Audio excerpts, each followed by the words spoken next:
Child labor during the Puritan era is a complex and often underexamined aspect of early American history. The Puritans, who were part of the Protestant Reformation movement, established colonies in New England during the early 17th century, particularly in areas such as Massachusetts Bay Colony. Understanding child labor during this period involves looking at Puritan religious and cultural values, the nature of the colonial economy, and how children fit into that framework. 1. The Puritan belief system and the role of children. Puritans held strong religious beliefs, with a focus on hard work, piety, and discipline. Children, in Puritan society, were seen as inherently sinful and needed strict guidance to avoid moral corruption. Puritans believed in the concept of original sin, and they viewed childhood as a period that required rigorous training in both moral and practical matters. While Puritan values emphasized the importance of children learning and growing into responsible, God-fearing adults, they also saw children as contributors to family life, particularly in an agrarian society where labor was essential for survival. 2. Economic context. The early Puritan colonies were primarily agricultural, and the economy was centered on subsistence farming, along with small-scale trade and crafts. Life was often harsh, and families relied heavily on every available member, including children, to contribute to the household economy. This was a necessity in the small, tight-knit communities they created. Children were expected to begin working at a young age, typically around age 7 or 8, depending on the specific task. Boys were often assigned tasks related to farming, such as tending to animals or working in the fields, while girls would help with domestic duties such as cooking, sewing, and childcare. However, the lines between domestic and agricultural work were often blurred, as many activities occurred in the home. 3. Types of child labor. While there were no formal factories or industrialized forms of labor as we think of today, children were involved in a variety of tasks that contributed to the family's livelihood. Some of these included agricultural work. On family farms, children were expected to help with planting, harvesting, and caring for animals. They might perform tasks like gathering firewood, collecting eggs, milking cows, or tending to vegetable gardens. Household work. Girls were primarily tasked with helping their mothers with cooking, cleaning, sewing, and taking care of younger siblings. These responsibilities were seen as training for their future roles as wives and mothers and were vital for maintaining the family unit. Craftsmanship and trades.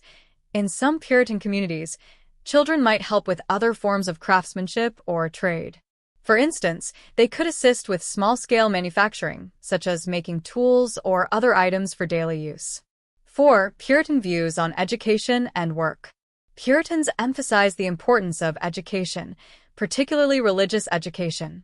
They established the first public schools in New England, and there was a strong push for children to learn to read and understand the Bible. However, education was often secondary to the immediate need for labor. By the time children could read, they were expected to contribute significantly to the family's economic well-being. The Puritans did not have a formal, state-run education system for children. Instead, they believed that parents were responsible for teaching their children, especially the father. In Puritan communities, there were often church-run schools or tutors for boys who would go on to become ministers or leaders. Girls typically received less formal schooling, but were taught how to manage household affairs. 5. Child labor in a Puritan context. While the Puritans did not have the same kind of child labor system seen during the Industrial Revolution, their views on child labor were still shaped by a practical, survival-driven culture. Children in Puritan society worked not just as a means of education, but because their labor was seen as essential to the household and community's survival. This was not child labor in the sense of exploitative factory work that we think of today, but it was still labor-intensive and sometimes involved long hours. However, the Puritans did have a sense of the moral worth of children.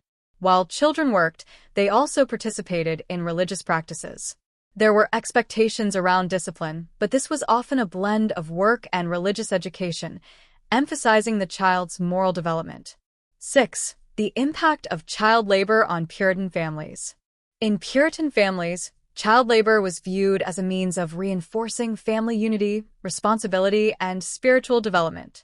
As children grew older, They were expected to take on more responsibilities both in the household and on the farm, which helped prepare them for adulthood. Though the labor may seem harsh by modern standards, it was seen as a way of ensuring that children would become self-sufficient adults. Puritan society valued hard work and discipline, and children were expected to contribute to the family's well-being. 7. Legal and social norms around child labor. There were few formal laws or regulations surrounding child labor during the Puritan era, primarily because the society was so tightly knit, and the Puritans were focused more on religious and moral instruction.